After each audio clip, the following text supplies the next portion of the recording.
je ne vois pas comment ce film pourrait marcher. On va aujourd'hui parler du film pas réellement tant attendu, mais je pense qu'il y a tout de même des gens qui ont pu voir les trailers et qui se disent « ça a l'air de me plaire ». Elio. On va parler du nouveau film Pixar qui, semble-t-il, sera un nouveau bid du côté des studios Pixar. Et en vrai, c'est chaud. C'est chaud pour la simple et bonne raison que Pixar, on va dire, aussi entre du très bon et du moins bon en termes de box-office. Si on reprend tous les films qui sont sortis depuis, on va dire, 2019, voilà, à peu près. Toy Story 4 a fait le milliard de dollars. Évidemment, Toy Story, évidemment, ça a énormément marché, bien que ce ne soit pas forcément le meilleur. Pour moi, c'est même le plus mauvais. Pour moi, évidemment. Ensuite, en 2020, on a eu En Avant. Qui se souvient d'En Avant? Personne, étant donné qu'il est sorti juste avant le Covid. En tout cas, les premiers confinements. Donc, oui, le film n'a absolument pas marché.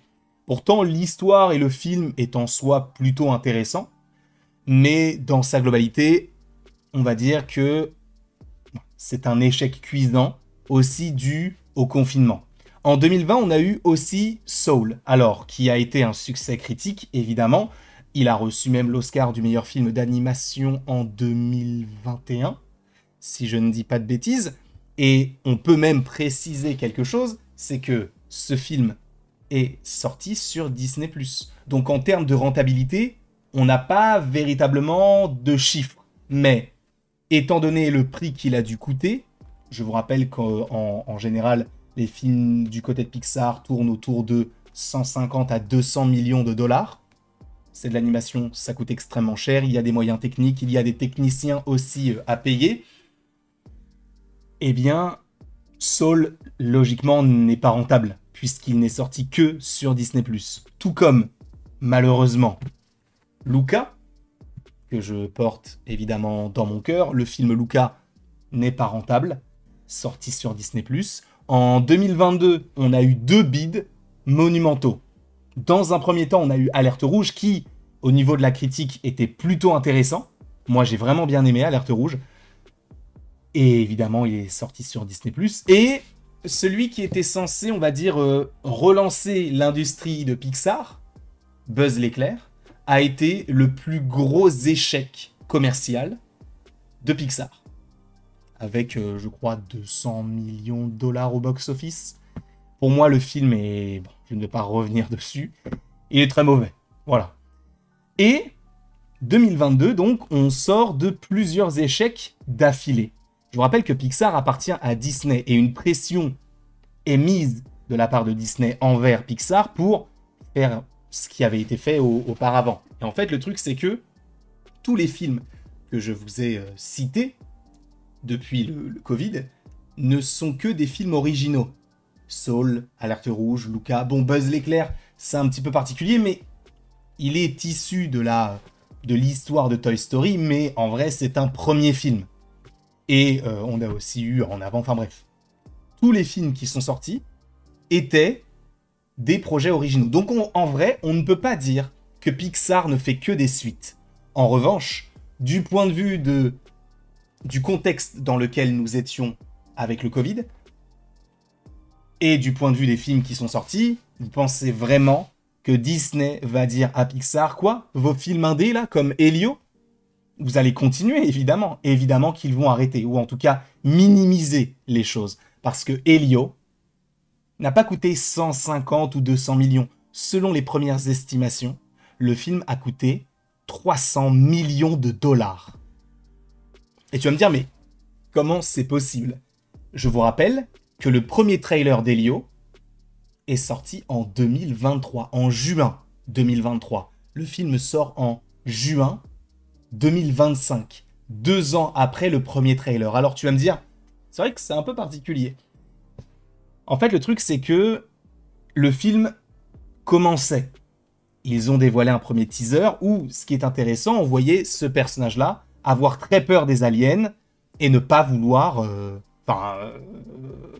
oui, donc très peur des aliens et ne pas forcément vouloir rentrer véritablement en contact, et on le désigne tout de même comme étant le représentant de la Terre. Ça, c'est le tout premier teaser. La suite est tout autre. Il est très content aujourd'hui d'être du côté des aliens. Alors qu'à la base, ce n'était pas le cas. Sachez qu'il y avait un réal, dont j'ai oublié le nom, qui travaillait sur le projet, qui avait une vision claire. Vous savez, c'est cette ère où les réalisateurs parlaient aussi de leur propre expérience. Du coup, je ne sais plus qui... c'est peut-être Adrian Molina, je ne sais plus exactement. Mais je sais que c'est le co-réalisateur de Coco qui a fait ce film-là. Bref. En gros, il voulait raconter son histoire, sauf que ça ne fonctionnait pas selon Pixar. Et donc, vu qu'il, semble-t-il, a compris que c'était, on va dire, trop éloigné de sa propre histoire, il est parti.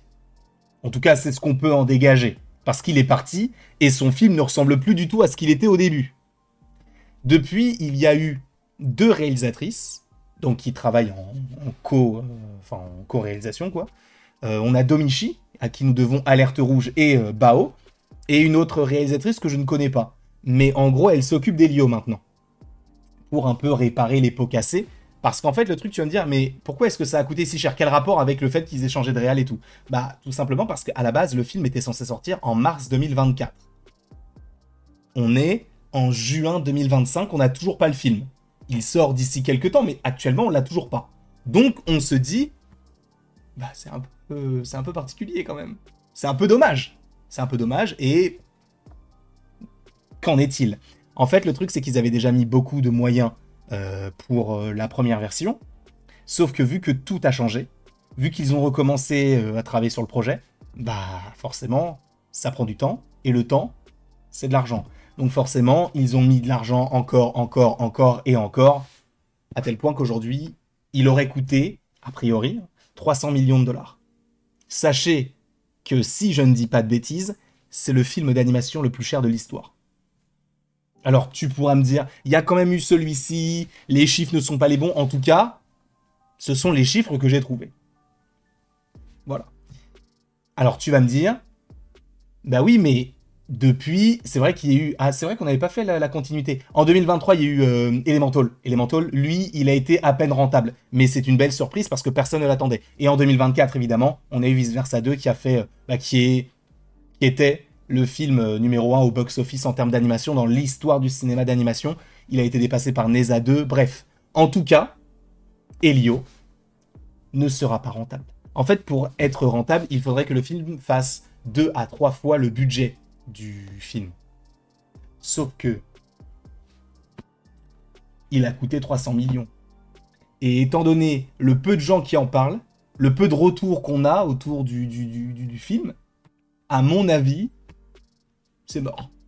Les premières estimations parlent de 35 à 45 millions de dollars pour le premier week-end, ce qui est très peu pour un film de cette envergure-là, avec un tel budget, et à tel point que selon, encore une fois, les estimations, il pourrait terminer son exploitation en salle juste au-dessus de Buzz l'éclair, qui est le plus bas en termes de score au box-office. Donc il pourrait devenir le 2e pire film en termes de box-office de l'histoire de Pixar. C'est compliqué. Le film n'intéresse pas, il n'y a aucune hype, il a coûté extrêmement cher, il a été repoussé encore, personne n'en parle, bref, ce film-là est un futur bide. C'est bien dommage. Après, un bide financier. Au niveau des critiques, peut-être que ça sera vraiment bien. Moi, de toute manière, j'irai le voir. Et s'il est bien, je vous le dirai. S'il est mauvais, on le dira aussi. Encore une fois, il n'y a pas de langue de bois ici. S'il faut se mettre à dos des studios, j'en ai rien à faire. Je vous donnerai mon avis totalement honnête. S'il pue, il pue. S'il est exceptionnel, il est exceptionnel. Et je vous donnerai encore une fois mon avis totalement honnête par rapport à ce projet-là, sachant que je suis un énorme fan de Pixar, je le précise. Voilà. En tout cas, merci beaucoup à vous d'avoir été présent devant cette vidéo. N'hésitez pas à l'aimer, vous faites ce que vous voulez, mais surtout, donnez-moi votre avis sur ce projet-là, parce que je sens que peu de gens vont aller voir ce film, et en vrai, ce serait dommage, mais en même temps, bah, ne vous forcez pas à aller au cinéma dépenser des sous pour aller voir un film qui ne vous intéresse pas. Je vous remercie, et après tout ceci, il ne me reste donc plus qu'à vous dire à la prochaine, pour la prochaine. Et encore une fois, merci beaucoup à vous d'avoir été présents. On se retrouve d'ici quelques temps pour de nouvelles vidéos et pour de nouvelles aventures. Et d'ici là, passez une excellente journée.